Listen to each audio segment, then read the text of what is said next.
Malipayong dayong kilom-kilom Subo, Kabisayan ug Mindanao, uban ni Dr. Iris ug ni CB gikan diri sa Bukirang Barangay sa Kasili sa Konsolasyon kini si Leo Lastimosa. Magpasalamat sa inyong pagpadayon na sabnamo karong hapon sa inyong tagsa-tagsa ka mga Pinoyanan. Karong hapuna natuman ang akong dugay na kayong gidamgo ining atong programang Panahom Dayong Kilom-kilom. Nakamong among suki nga mga viewers makaangko na og higayon, makaangko na og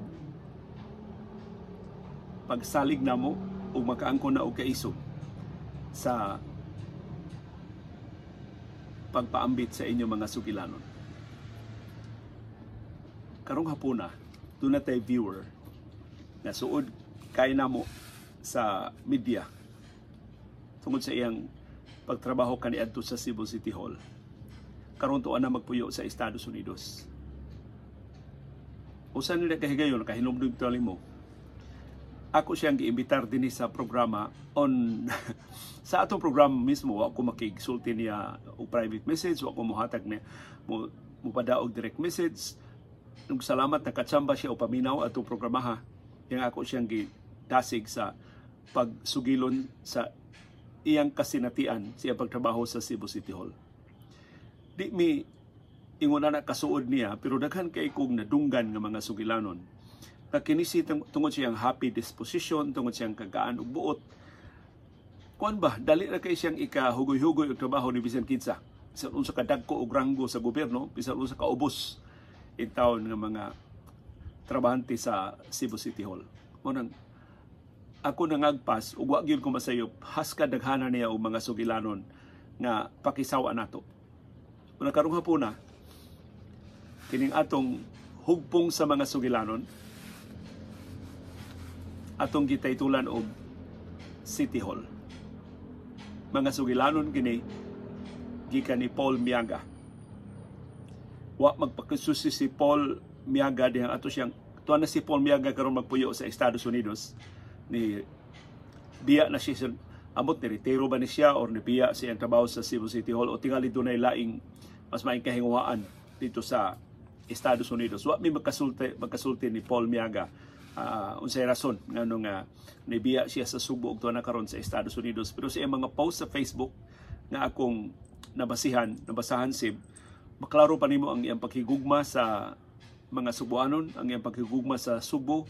Kamaro siya gimingaw dinhi sa ato, pero sa samang higayon nakadawat na sa iyang bag-ong kinabuhi dito sa Estados Unidos. Ug lipay kay ko, tagasalamat Paul Miaga sa imong pagpaambit ining mga sugilanon.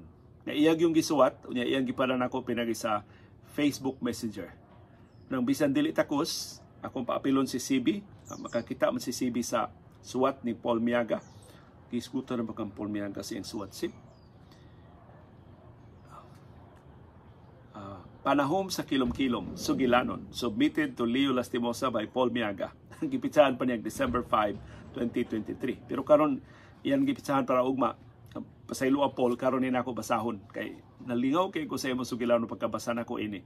Dahil sugod sa itong programa karong hapon. Iyan ang gitaytulan og trabaho sa Cebu City Hall.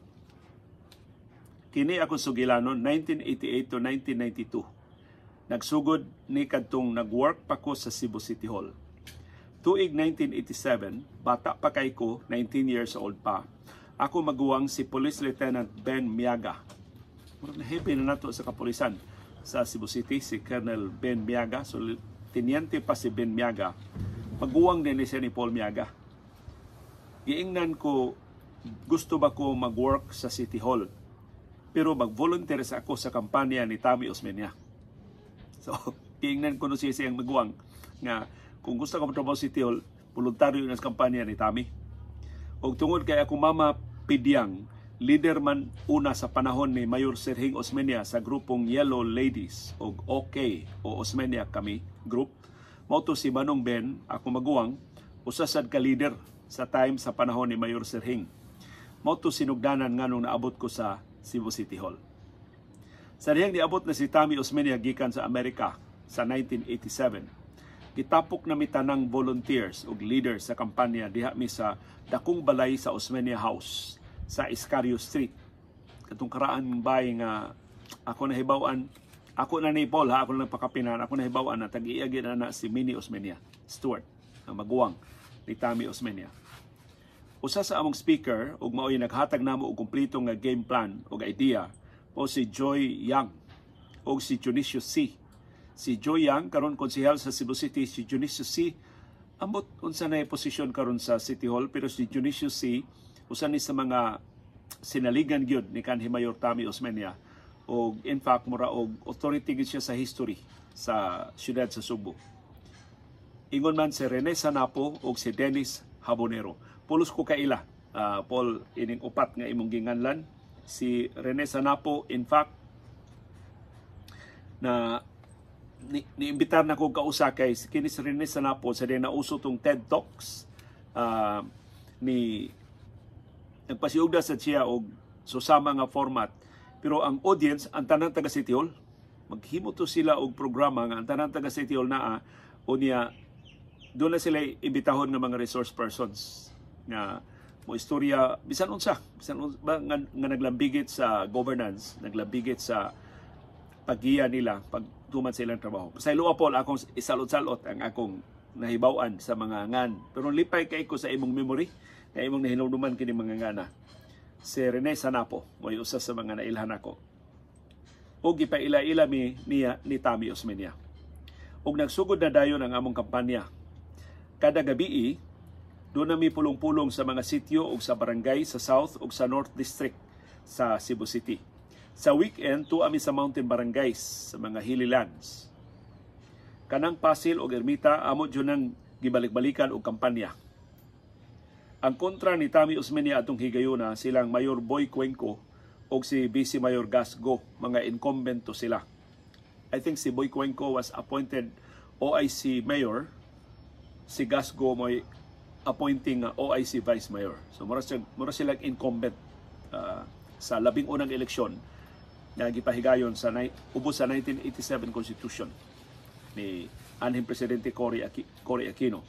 Samtang si Tammy Osmeña, siya ang new man on the block, murag new kid on the block. Nya bata pa kay Tammy Osmeña ni adto. Ug wa pa siya mailhis mga tao kaayo at that time. Diha to'y debate nilang Tammy Osmeña ug ni Boy Cuenco nga mo'y nakapahimo hinuon nga mas nakapaila ni Tammy ug nakapakumbinser sa mga Subuanon nga mas maayo nga mayor si Tammy Osmeña. Akong salutan jutay Paul sa ako nahibaw-an kining debatiha ako nahibaw-an karon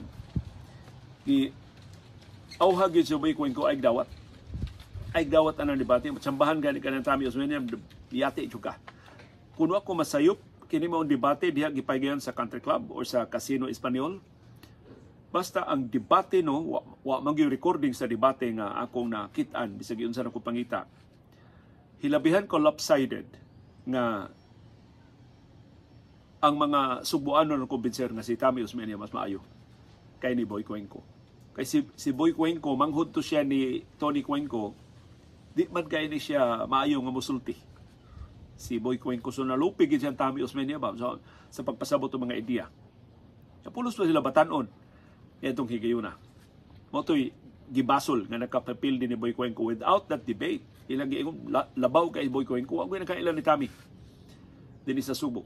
Gawa siyang pagkaanak ni Sir Hing, wa man gyud niya si Boy Cuenco ni agi konsehal, nahibong OIC Mayor, so daghan kay siyang ikapakita sa mga Subuanon. So sayop ko nitong Boy Cuenco na ni dawat siyang debate ni Tammy Osmeña. Motong human atong eleksyon na daghan na kay mga incumbent nga di na ginudawat og debate, di na ginudawat og hagit sa debate. Gawa sa pipila. Sama atong nahitabo sa panahon ni Mayor Edgar Labella ug ni kanhi Mayor Tammy Osmeña sa ilang debate. Ug tuod man ni padayon si Paul Miaga sa iyang sugilanon, nidaog si Mayor Tammy Osmeña sa pagkamayor sa syudad. February 2, 1989 to June 30, 1992, first term ni Mayor Tammy Osmeña. 1989 ba or 1987? I-check ko no Paul ha ang imong notes. Pero mao ni ngilngig kay memory si Paul Miaga. Kaming tanan nga mga member o staff sa kampanya ni Mayor Tammy nada og nasud sa City Hall. Ug mao to sinugdanan sa kong pag-work sa Cebu City Hall. Ali na ang exciting part. palili na ta ni Paul Miaga unsay iyang kasinatian siyang pagserbisyo sa labing unang termino ni Tami Osmeña pagkamayor sa Cebu City. Sa dihang nag-work nako sa opisina sa mayor, so diha siya na-assign sa mayor's office. Daghan ako mga kauban. Kini mura kong gigilgigan aning Paul Miaga. Ako makalimot na ko ini mga ngana pero tanawa siya. Either kinis Paul Miaga na ni diary or doon na siya nilgigid nga memory. Iyang ginganlan na iyang mga kauban sa first term niya ni Tami Osmeña. Pipila ini mga ngana, pamilyar na to. Amid Quizon, karon LTFRB Regional Director na, murag tuwa sa Ilocos. Raquel Arce, naapa sa City Hall. Karon si Raquel Arce, murag mo'y gihimo ni Mayor Mike Rama nga pangu sa Situm. Rene Sanapo, wa na si Rene sa City Hall. Yung consultant gihapon ni si Rene Sanapo sa Ford Foundation o sa mga dagko nga mga institusyon. Eddie Habonero, Sami Darsa, kanhi pangu sa Situm, patay na in town. Felix Gotchan, Boy Ilano, kailangan ni Boy Ilano. Clark Pilais, pero kini si Clark Pilais ang amahan ni Clark Pilais Jr. nga among nakauban sa ABS-CBN katong side language nga karon na nasab sa Australia. Manuling Langob, Willie Hostimbaste, kung ako masaya pa si Willie J. ni ang kanhi kolumnista sa The Freeman. Ricky Ballesteros, batanon pa kini si Ricky pagsugod diya City Hall, kuyog ni Paul Miaga, nahimog yun eventually nga Executive Director sa Silulog Foundation Incorporated o bago lang in town nga nitaliwan sa laing kalibutan. Patrick Hubahib, Sunny Himenea, Dodi Go, Nestor Alonso, Bebs Almario Teline, ang kanhi Bebs Almario, board member sa ato silingan nga probinsya sa Leyte. Lilia Abadia, Jerry Wonder.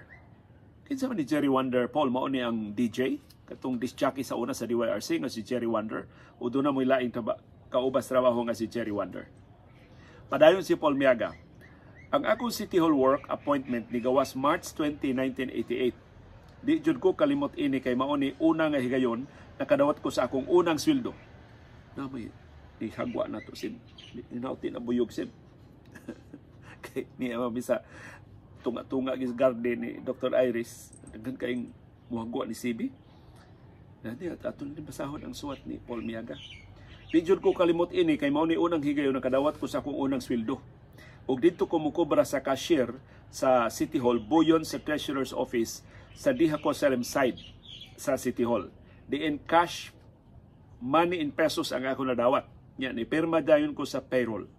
Diha pod nako nailhi ang mga banggiitang tigpatanto sa City Hall 5-6 nga si Madam Angheling.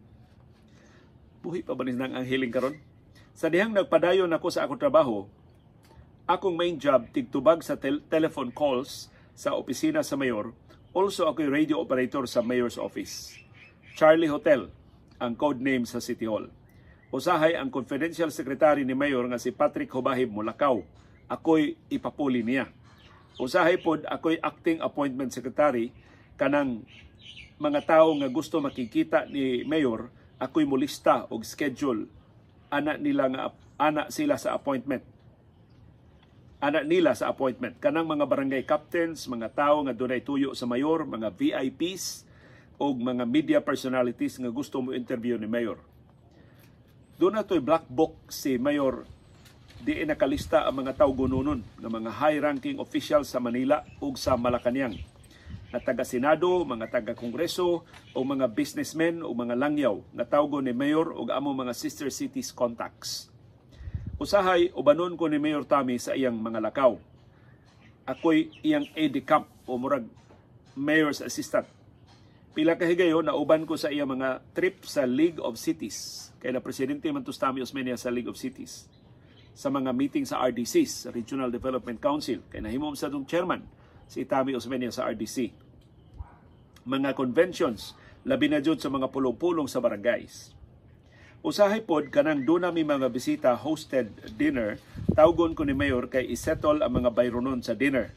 O kay authorize man ko mo sign, mao nang ako'y mo perma sa mga resibo sa panihapon sa mga bisita sa City Hall, mga official visitors.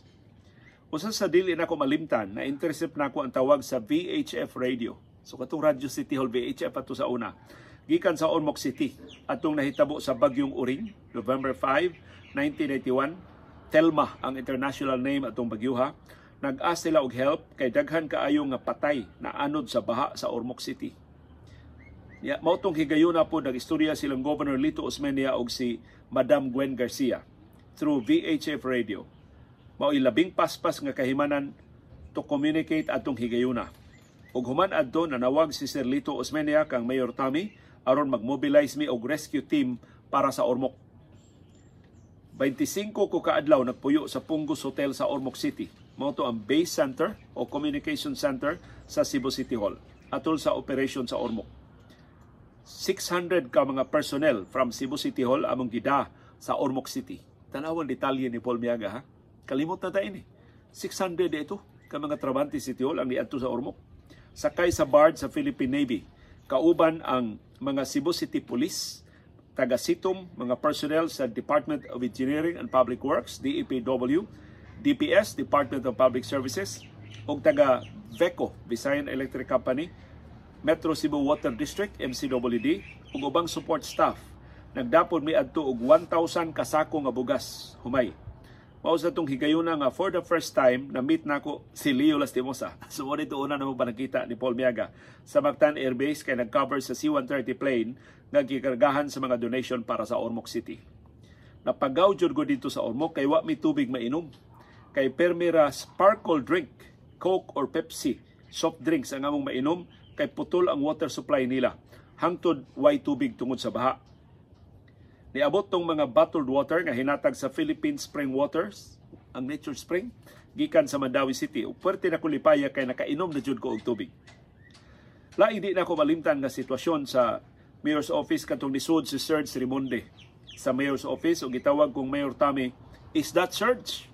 I said, "Yes, Mayor." Nibarog si Mayor sa iyang gilingkuran ug giduol si Sir Serge ug iyang giingnan, You attacked me on your radio program. And you come to my office, now get out." Iyang gipagawas.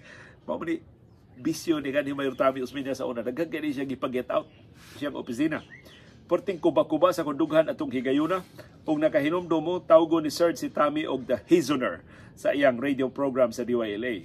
Of course nahibaw ta tanan nga later on na amigo ra kay sila sa dihang nahimo ng spokesman ni si Sir Serge ni President Arroyo. Diha po to hitabo human ni sa bagyong Ruping na niigo sa Cebu City ug sa Cebu Province in 1990. Wa kaayo ma-impress si Mayor Tommy sa DPWH sa mga asphalting jobs sa mga national roads sa Cebu City. Moto nga iyang gipatawag ang DPWH Regional Director nga si Director Biray. Diha sila nagmeeting sa Mayor's Office. After sa meeting, pagawas ni Director Biray, naghuot ang iyang dughan, gidiretso to siya admit sa ospital. Mild attack sa kasing-kasing. Murag nalabhan yung kasaba ni Mayor kay hinay kayo ilang asphalting work sa DPWH. Nya daghan kay lubak-lubak nga mga kasada sa syudad adtong higayuna. Motong time nagilusad ang Operation Asphalt Storm na project ni Mayor Tommy. So kinupira na itong Asphalt Storm ni Mayor Mike Rama sa iyan ang panahon. Si Mayor Tommy as a boss, maayong tao. Istrikto siya o gusto niya ang tunhay o insakto na pagpadagan sa opisina o mga transaksyon sa Cebu City Hall. Labi na sa syudad, ang pag-manage niya sa City Hall base sa primero niyang term as mayor sa syudad, di siya gustong mga tinunto, tapulan o non-performing staff sa iyang office. Maong kaming tanan sa office, magkinto jud sa among office. Kung need si mayor og staff, doon na to siya buzzer nga iyang pinduton. Inigtingog sa buzzer, you have to go inside sa iyang office o magdakag papel o ballpen. Kay doon na siya idiktar nimo. Motong inig-buzzer niya, magtinanaway mi ng mga staff kung kinsay mo sud sa office. Kadto si Sir Pablo Tinga, siya nga among Chief of Staff, ipasa niya nako or ni Malo Istorco o kamera iyang pasudlon sa office ni Mayor aron kuhaon ang iyang mga sugo. Si Mayor, pag moingon na ganito og no, ayaw naghangyo kay no gihapon ang answer niya. Daghang mga kapitan magsige og ask adto niya apan huy-huy ang abaga igawa sa office kay tingaliwa i-grant sa mayor ang ilang gihangyo. Ubang request hangyo anang mga financial, mga projects o mga personal requests ngadto sa mayor. Kadto sa Mayor Tommy, nato siya istorya nga di jud ko malimot. Sa among mga seminars, almost tanang employees o mga counselors sa City Hall nga nakapaminaw niya sa iyang mga lecture sa among mga seminar kahibaw ini nga story. Mga taga City Hall, iya tong giuluhan og The Man and the Mountain. Nindot ni Mao Sugilanon. Maton ni Mayor sa hinumduman ni Paul Miaga, usa ka adlaw kuno ana naay tawo nga naglakaw sa bukid. Iriglatas niya sa maong bukid, maglisod siya og agi kay makababag siyang agianan. Ang nag-ugdo nga bungtod, nga lisod kayong agian. Busa nakahuna-huna ang tao nga one day kini nga kalsada mahawan na ni siya. Busa kada labay niya sa bukid, magkuha siya og bato ug iyang ilabay ngadto sa may kilid sa bungaw sa pangpang. Sa ngadto-ngadto nahawan ang agianan ug nahamugaway na ang pag-agi niya sa bukid. Ug ang ending sa istorya, ang tao hamugaway na siya pag-agi sa bukid. Ang moral lesson, dili jud ta angay mawad-an sa paglaom because there is always a better way. Mao na ang motto ni Mayor Tommy. Ug gibalik-balik gina ni Mayor Tommy sa tanang mga seminars, sa tanang mga orientations diya sa City Hall. Lastly, mato ni Paul Miaga, kung istrikto si Mayor Tommy, doon na po siya soft spot. One time, he asked me, Paul, ngano man ka naghinuktok man ka? Nitubag ko, Mayor, na ako'y problema. He asked me, what happened? I replied, kuan, Mayor, akong girlfriend, si Glenda, mabdos. Mabdos, Mayor. He said, oh, angay ka malipay. Nitubag ko, dili, Mayor, kay si Glenda graduating sa Radiation Technology sa Sibudok. Og di siya makagraduate karong March 1990. Naglaom ra ba iyang parents nga mupaso jud siya. Daso nako do na manggoy policy ang Sibudok, Mayor, nga kon momabdos ang ilang estudyante atol sa pag-eskwela, dili makagraduate labi na kon graduating student. Ingon si Mayor Tommy nako, tawga si June Larrazabal. I will talk to him. Moto na nawag ko sa Cebu Doctors Hospital College of Radiation Technology. Tuon man, naging-istorya si Mayor Tommy ni Sir June Larrazabal. Mao niyang amahan ni Yung Larrazabal, si Potenciano Larrazabal Jr. Ingon siya, June, this is Tommy. Akong staff si Paul, iyang girlfriend, pregnant. Can you have her walk for graduation? Papasuhon mo sa graduation? Don't worry, Paul will marry Glenda soon after graduation. Nitubag si Sir June Larrazabal, tell Paul, have him come to my office tomorrow and I will have him sign a paper that she will marry my student. Moto, the following day, dito na ko sa office sa Cebu Doctors President, gipasud ko sa iyang office, giingnan ko ni Sir June Larrazabal ni ay papel, pagsuwat diha og promise note, nga pakasla nimo si Glenda. Sus, giayo jud nako og suwat, og ang ending, nakapaso jud si Glenda, nipasar siya sa board, og after pagpanganak niya, gikasal pod mi. So natuman ang iyang saad. Thank you. Hindi na si gingan lang na kani Paul Miaga. Thank you Leo, Lastimosa, Doc Iris og Sibi. Thank you sa tanang naminaw. Malipayong Pasko kanatong tanan og maayong adlaw. God bless and best regards. Gikan ni Paul Miaga. Sus kanindot Paul sa imong sugilanon. Unya, akong gibiliban jud Paul ang imong detalye. Kamayo pa nimong mahinumdum, mas batanon pa kay ni si Paul Miaga kay nako. Sus kaanugon Paul kung kining imong mga detalye sa imong mga sugilanon sa City Hall, dili nimo ni suwaton Paul. Tingali na kay kauban dia sa imong kaila dia sa US Paul nga makatabang nimo or ikaw mismo mo hinay-hinay ba og suwat sa imong bakante nga oras. Imo ni suwaton ang mga detalye kanindot ani Paul. Ma-enrich ang kasayuran sa mga Subuanon, sa batan-o mga Subuanon ining imong mga sugilanon. Kay kanindot adto Paul sa katuigan sa imong serbisyo sa City Hall, giunsa to niyo pag I'm sure kining imong gipang istorya ang mga top of mind ra nimo, but I'm sure doon na pa'y mas importante nga mga sugilanon nga tingali tungod sa kakontrobersyal dili nimo ikasulti. Pero salamat kay Paul Miaga, imong gisaligan ang atong programa sa pagpadangat ining imong nindot kay mga sugilanon sa Cebu City Hall. Akong makita ang leksyon Paul sa imong istorya mao. sa imong kayano, sa imong kabatan-on, doon nakitaan si Mayor Tommy nimo. Nganong ikaw may iyang gisaligan? Nganong nahimo man kaniyang assistant? Nganong ikaw may iyang aide-camp? Kung doon siya importante yung mga tigong nga tambungan. So, kuan Paul, kanang imong, and the fact nga nilahutay ka sa Estados Unidos, ngilngig ni Diskarte, si Paul Miaga. Plus, kining mga Miaga, ngilngig ni. Nakaila ni Colonel Ben Miaga, makahibaw nga nung ngilngig sa iyang manghod na si Paul Miaga o abilidad. Pero kung ang akong leksyon na katunan ining istorya ni Paul, kung nagmatinudanon lang ka sa imong trabaho, kung malipayon ka sa imong trabaho, maayog yun ang resulta. Hatagan ka og dugang responsibilidad, makatabang ka sa labing importante nga mga desisyon, mga proyekto o mga programa. Di lang sa bisan unsa nga ahensya o organisasyon na imong alagaran. Tanawa, siya nahitabo ni Paul Miaga. Nagsugod siya isip volunteer, why sweldo? Nangampanya para ni Tommy Osmeña. Mahog tong political patronage, pero kadakog kaayuhan nahatag ni Paul Miaga ngadto sa mga Subuanon o sa Cebu City tungod siyang matinud-anon nga pagserbisyo sa Cebu City Hall. Kana mo magpabilin ka sa Ormoc Sud sa dulan o sa kabuan aron pagtabang sa mga biktima dito sa Katalagman, maayo Paul sa imong serbisyo nga gihatag. Unya ako yung biliban nimo Paul ang mga ngan nga imo pang nahinuduman. I'm sure di lang ikaw, daghan pa kay nakaserbisyo sa daghan kay mga termino ni Mayor Tommy Osmeña diha sa Cebu City Hall nga makahatag nato og makapalili nato og mga sugilanon nga makahatag nato og ideya giunsa ni Tommy Osmeña pag trailblaze, giunsa niya pag conceptualize kining iya mga proyekto nga karon ato nang gipahimuslan sa Cebu City sama sa South Road Properties. Ako lang mahinumduman Paul, bag-o ra man ni na kontrobersyal din sa Cebu City kining traffic system.